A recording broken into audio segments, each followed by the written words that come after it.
Hello everyone, my name is Dr. Rekha Mehta. I have completed Doctorate in Tourism Management from IGNOU. Currently, I am working as Associate Professor in the Department of Travel and Tourism Management with DAV Centenary College, Faridabad. In the past, I have worked with various colleges of repute in Delhi and NCR. So today I am going to teach you about the task analysis, and objectives of the topic are to understand the significance of task analysis as a human resource development tool. Apart from that, we also need to learn how the task analysis of key jobs is carried out, and another objective of the topic would be to use the task analysis for improving the performance of individual employees and firms. Now we need to discuss what is task analysis. Generally, task analysis is used to define the most important tasks in an organization. They are rated by determining the frequency of the task performed by incumbents. Generally, task analysis contains background information of respondents. It also lists the job tasks with the associated rating scales. So we do have the rating scales in an organization for rating the performance of an employee. Participants are generally the supervisors, and most of them are involved in the process of performing the task. If we look at it in a broader form, a job constitutes many tasks. Job analysis or task analysis is a proper consideration. Task analysis is popular in consideration for human resource planning, and organizations are opting for task analysis to find ways of describing tasks, performance appraisal, and employee motivation. Henceforth, one can say that task analysis is utilized for human resource development. Generally, this is the first step to most human resource functions like HR planning, staffing, training, performance management, health and safety, rewards and recognitions, employee engagement, and legal compliances. A job analyst toolkit comprises of observation, questionnaire, and interviews to get these data points. The data sources which come in handy for job analysis are the job participant, the supervisor or the manager, the former job holders, the subject matter expert, industry resources, as well as the professional organizations. Two models characterizes the traditional approach to task analysis. The analysis is carried out by the management with the help of experts, and both the models are similar and helpful in analyzing the semi-skilled and skilled workers. The British model emphasizes analysis in terms of certain activities for which the job holder is held responsible. The American model has an emphasis on the competencies needed for the job. Elaborating the task analysis further, it is a systematic process of studying and gathering detailed information related to the operations and responsibilities of a particular job. It is the foundation of most human resource practices. Detailed information regarding a job would entail collecting data points under the following broad headers. The first is job description, that is duties and responsibilities, working conditions, machines and tools requirement, social and relationship factors, and decision making authority.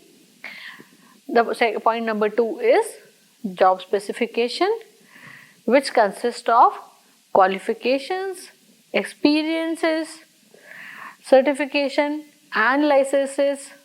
Apart from that, it also consists of the psychological characteristics and the social characteristics.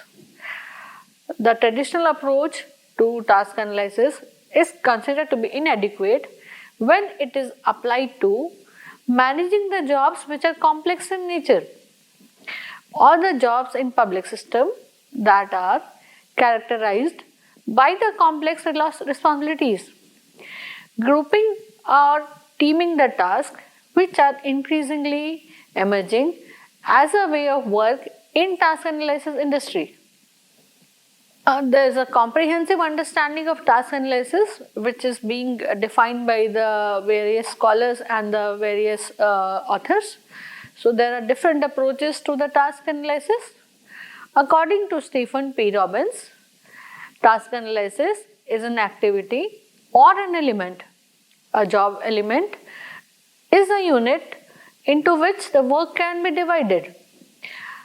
A task is generally a distinct set of activities carried out for a distinct purpose. For example, room rent costing is a task of the front office executive in a hotel, whereas a duty consists of several tasks. For example, the front office executive duty in a hotel would include meeting and welcoming the client and explaining the hotel's features and its surroundings to the guest, whereas a position would refer to one or more duties performed by one person in an organization. There are at least as many positions as there are workers in the organization. Vacancies may create more positions than employees. It is a type of position within an organization. For example, a hotel may employ a dozen front office executives, then there are a dozen positions, but there would be only one job of one front office executive. Going further with this topic, I would like to elaborate it further. Task analysis can be defined as the process of identifying the task of a particular job in a particular organizational context by analyzing the activities, discrepancies, establishing the performance criteria, determining required competencies. This definition by the Tavistock School indicates the following guidelines for successful task analysis. Analysis should be undertaken only after understanding a particular organizational context which is involved. Point number 2 is the job should be broken down into specific activities performed and expected to be performed by the job holder or incumbent. Point number 3 is the activities should be grouped into tasks. A is a set of related activities, whereas the function that makes a distinct contribution to the organizational goals. Point number 4 consists of performance criteria, and they are indications that needs to be established. Point number 5 is the competencies required for the practice of each task that should be identified before carrying out the task. Point number 6 is the discrepancies between perceived and actual performance and between importance attributed and importance reflected in the time spent should be identified. So, we are going to discuss what are the various usages of task analysis.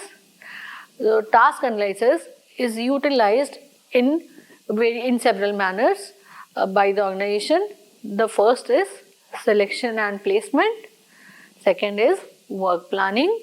Third is performance appraisal. Fourth is potential appraisal. Fifth is employee development. And this point number 6 is team building. Elaborating it further, when it is classified, the point number 1, selection and placement. Under this, the better recruitment and selection devices can be prepared on the basis of a task analysis, especially competency analysis. Competency analysis can also help an organization to place people in jobs in which they can be more effective, such as matching it with the people. Point number 2 is work planning, which includes the following: setting the individual task for a specific period, helping a job incumbent to decide the priorities of tasks, minimizing the overlap between the jobs, neglected tasks in a work unit, planning the delegation, and job enrichment. Under selection and placement, the better recruitment and selection devices can be prepared based on the task analysis. The competency analysis can also help an organization to place people in job in which they can be more effective, where they match with the right set of people. Work planning would include the individual task for a specific period, helping a person to decide priorities of tasks, minimizing the overlap between the jobs. If there is any neglected task in a work unit, planning the delegation as well as the job enrichment. In performance appraisal, the negotiated tasks and activities are to be performed. Evaluation by the self and the supervisor of the standards of task performance, both process and outcome effectiveness is measured. Analysis of factor may help and hinder the task performances. Potential appraisal will include the preparation of a system based on the competency analysis and actual work. Point number 5, employee development will include feedback on strengths and weaknesses, performance counseling, training. Point number 6 is building, especially the better understanding of each other, locating areas of task conflicts and dealing with them, building linkages and mutuality between the jobs. There are various usages of task analysis which may be useful to the organization and the individual employees in several manners, such as the first criteria consists of selection and placement. The point number 2 would be planning for the work. Point number 3 is performance appraisal. Point number 4 is potential appraisal. Point number 5 is employee development. And point number 6 is team building. Now we'll discuss each topic in detail. So, the point number 1 is selection and placement. Every organization looks for the best human resource. So, out here, selecting and recruiting the best human resource is the need of the organization.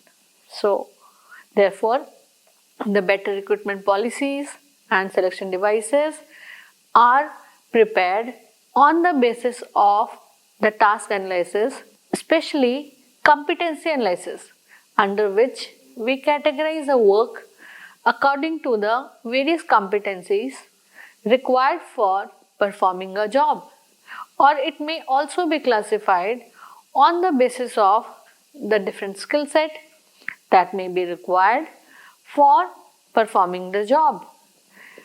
Whereas the competency analysis will help the organization to decide to place people in the jobs in which they can be more effective, such as matching the criteria or the skill set with the desired qualification or the desired experience.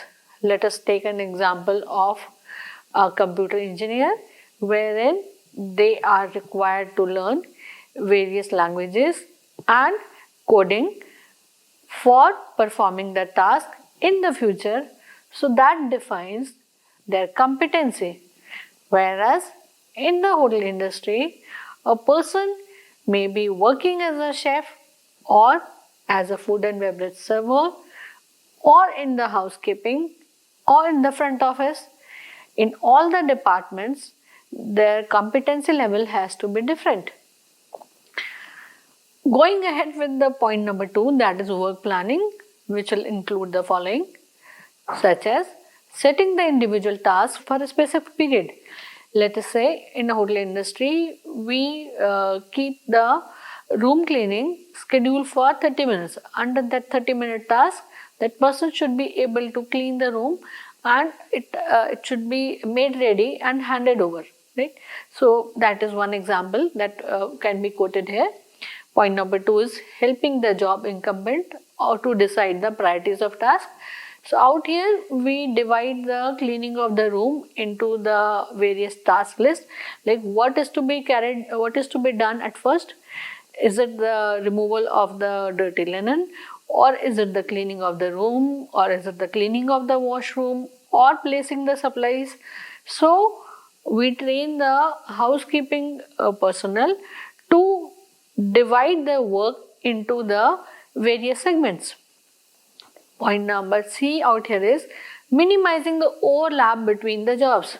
Certainly overlapping is not required, wherein a person may be getting tired while performing the job.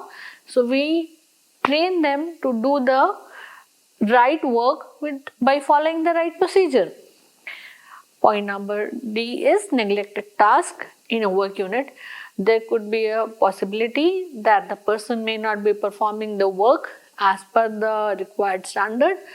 Therefore, we inculcate the process of performance standard, productivity standard in the hotel industry, wherein the job performer is required to perform the job as per the desired performance level. Next point is planning the delegation. If there's an occupancy of 90% or 95% in a hotel, one needs to plan the work in advance. So that's why planning process may require the cleaning agents as well as the cleaning equipments. So we need to plan it in advance. The next point is job enrichment. The job can be enriched by providing the various factors, by adding the various factors under this. Next is the performance appraisal, which is inclusive of negotiated tasks and activities which needs to be performed. Next is evaluating the self as well as the supervisor of the standard of task performance, both process and outcome effectiveness. Just now we have discussed the requirement of standard operating procedure, productivity standard, or the level of performance, the level of cleanliness or level of work, or maybe the learning outcome that may be required for performing the job in a proper manner. Next point here would be analysis of factors which may help or hinder the task performances. Until or unless the job incumbent knows that how to perform the work in a proper manner by following the right procedure, it may result into the hindering the process or slowing down the process. Point number 4 out here is the potential appraisal, wherein one has to include the preparation of a system which is based on the competency analysis and the actual work. So we are able to determine the various competency level of our employees when we make the cross check.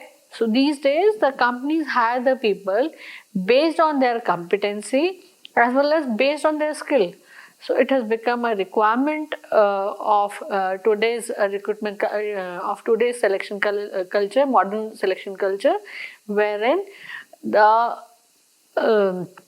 job seeker should have a certain level of competency or a skill or a skill set mentioned in their resume. Next point here is employee development, which would be including the feedback on strengths and weaknesses. Certainly, we need to apprise our employees regarding their strength so that they perform in a better manner. At the same time, we also need to draw their attention towards their weaknesses so that they improve their weaknesses and become a strength to the organization. Next is the performance counseling. If the employee is not performing the work as per the desired standard, in that case, the employee needs to be counseled as per the requirement of the performance or the performance standard or productivity standard set by the organization. Next point out here would be training of staff. So it is important that the staff has to be trained, be it an introduction of a new machinery or new equipment in an organization. The staff member has to be trained regarding how to make an optimum utilization of that equipment. Next out here is building, that is specially better understanding of each other, as well as locating the areas of task conflict and dealing with them. If there is any conflict between the people while they are performing the task, so that task conflict needs to be sorted out as well as dealt with so that it does not result into the deceitful environment for the employees. And it is necessary that the organization as well as the employee understand each other, then only they will become the strength of the company. Next point out here would be building the linkages and mutuality between the jobs. If there is a certain gap that needs to be filled, the organization must take care of that, and it must be determined that how that linkage and mutuality can be built between the jobs. So out here we come to the end of the task analysis. So in a nutshell, we have understood that what is a task analysis, wherein we have learned why the task has to be classified or has to be divided into the various segments for performing it in a proper manner. Maybe if there is a discrepancy in performing it, one will not be able to perform as per the given performance criteria. So that's why the organization determines the required competences required for a certain job. And the various definitions that we have discussed during our session was of the Tavi Stocks School as well as of Mr. Stephen, wherein we have learned about how the analysis has to be undertaken only after understanding the particular organization context which is involved. The job that was broken down into the specific activities, as well as to sum up, I would like to quote here Mr. Stephen once again, wherein he has defined the task analysis as an element where the work needs to be divided.